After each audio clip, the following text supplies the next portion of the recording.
దేశవ్యాప్త పేలుళ్ల కుట్ర కేసులో విచారణ కొనసాగుతోంది. విజయనగరంలో ఉగ్రవాద సానుభూతి పరులు సిరాజ్, సమీర్ ను పోలీసులు, ఎన్ఐఏ అధికారులు ప్రశ్నిస్తున్నారు. విచారణలో తన గ్రూప్లోని సభ్యుల వివరాలను సిరాజ్ తెలిపినట్లు సమాచారం. 12 మందిని మానవ బాంబుగా తయారు చేశారని పోలీసులు అనుమానాలు వ్యక్తం చేస్తున్నారు. ఇక ఈ కేసులో పరారీలో ఉన్న ఆహిం గ్రూప్ కు చెందిన 12 మంది కోసం దర్యాప్తు సంస్థలు గాలిస్తున్నాయి.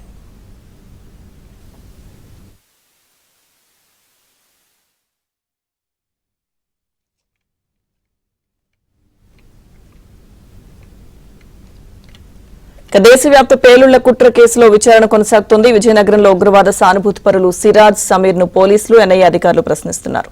పూర్తి అప్డేట్స్ మా ప్రతినిధి శశి అడిగి తెలుసుకుందాం.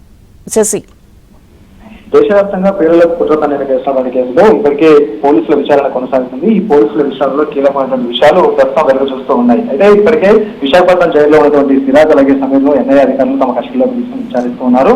4 రోజులుగా కూడా ఇటు సిరాజ్ సమీర్ ను విచారిస్తూ ఉన్నారు. ప్రధానంగా వీరంతా కూడా ఒక గ్రూప్ గా ఏర్పడి మొత్తం ఉగ్రవాద కార్యకలాపాలకు యత్నించినట్టుగా తెలుస్తోంది. కాబట్టి ఆ గ్రూప్ లోని సభ్యుల వివరాలకు సంబంధించినటువంటి అంశాల గురించి ప్రధానంగా సిరాజ్ ను సమీర్ ను ప్రశ్నిస్తున్నట్టుగా కూడా తెలుస్తోంది.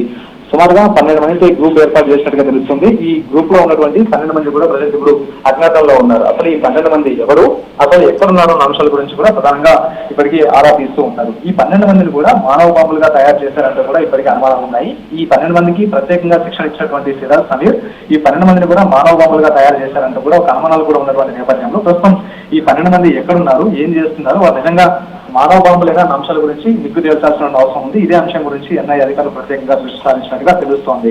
ఇక ఇదే కాకుండా ఇప్పటికే హైదరాబాద్ సంబంధించినటువంటి పలువురు స్లీపర్ సెల్స్ కూడా వీటితో జరగట్టినట్టుగా అనుమానాలు ఉన్నాయి. కాబట్టి వీటి గురించి కూడా ప్రత్యేకంగా ఫోకస్ చేస్తున్నట్టుగా తెలుస్తుంది. ఇక ప్రధానంగా హైదరాబాద్ సంబంధించినటువంటి సమీర్ ఒకవైపు లిఫ్ట్ మెకానిక్ గానే పనిచేస్తూ కొంతమంది యువకులతో నిత్యం తన ఇంట్లో సమావేశమైనట్టుగా ఇప్పటికీ పోలీసులు గుర్తించారు. అయితే ముఖ్యంగా హైదరాబాద్ లోని పాత బస్తీకి సంబంధించినటువంటి యువకులతో ఎక్కువగా ఈ రహస్య సమావేశాలు నిర్వహించినట్టుగా కూడా తెలుస్తోంది. కాబట్టి అయితే ఈ పాత బస్తీకి సంబంధించిన వారే ఇందులో ఎక్కువగా ఉన్నారా, ఇటు వారంతా ఎవరు అన్న అంశాల గురించి ఇప్పుడు ఇప్పటికీ ఎన్ఐఏ అధికారులు ప్రశ్నించడానికి ప్రయత్నం చేస్తూ ఉంటారు. మరోవైపు సమీర్ ఇన్స్టాగ్రామ్ లో చాలా యాక్టివ్ గా ఉంటూ ఇన్స్టాగ్రామ్ ద్వారా నిందితులకు, ఆ తర్వాత సౌదీ నుంచి కొంతమందికి హ్యాండల్ ఎవరైతే ఉంటారో వారి దగ్గర నుంచి కూడా సమాచారం సేకరించడం, వారి ఇచ్చినటువంటి సూచనలకు అనుగుణంగా ఇక్కడ ట్రైనింగ్ ఇవ్వడం లాంటివి కూడా చేస్తూ ఉన్నారు. సో హైదరాబాద్ కేంద్రంగా పౌరులకు సహాయం అందించడంతో పాటు వారికి షెల్టర్ ఇవ్వడం, బాంబుల తయారీలో సిరాజ్ సహకరించడం వంటివి కీలక పనులు ఇప్పుడు సమీర్ చేసినట్టుగా తెలుస్తుంది. కాబట్టి సమీర్ ఇచ్చేటటువంటి స్టేట్మెంట్లు కూడా చాలా కీలకంగా మారేటటువంటి అవకాశం అయితే ఉంది.